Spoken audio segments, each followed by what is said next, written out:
A Xunta de Galicia escolle o complexo de Cernadiñas Novas na parroquia pontevedresa de Santo André de Xeve para instalar o primeiro centro de alto rendemento deportivo da comunidade.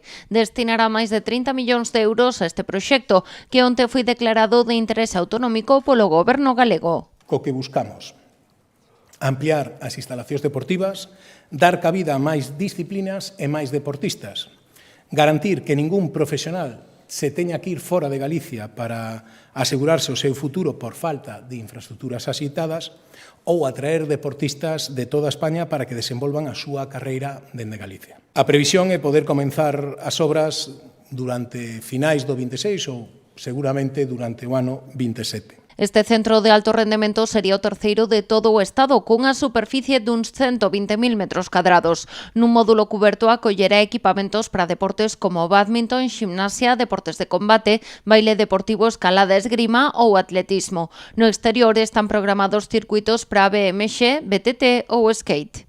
En definitiva, se trata de consolidar a Galicia como un referente na práctica deportiva nacional e internacional e darlle aos deportistas as mellores ferramentas para desenvolver a súa carreira. Non esquezamos que o deporte é unha das melloras embaixadoras da marca Galicia por toda España e por todo o mundo. A intención é que esta instalación estea integrada co Centro Galego de Tecnificación Deportiva situado en pleno centro de Pontevedra, algo que ten sentido pro Concello, que ve con bos ollos a decisión do goberno galego. Tiñamos un problema porque tiñamos alto rendimento sin ter centro de alto rendimento. Había moitos deportistas de alto rendimento que estaban no centro de tecnificación.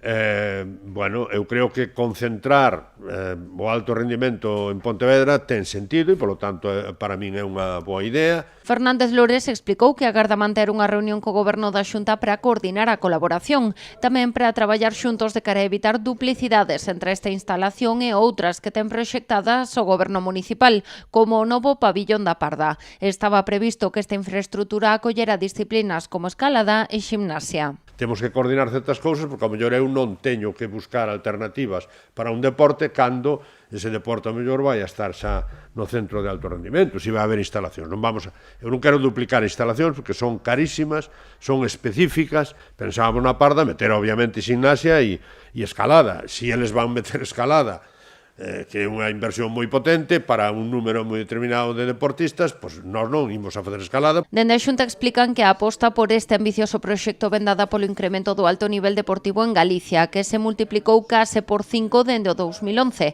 pasando de 300 a 1.500 deportistas.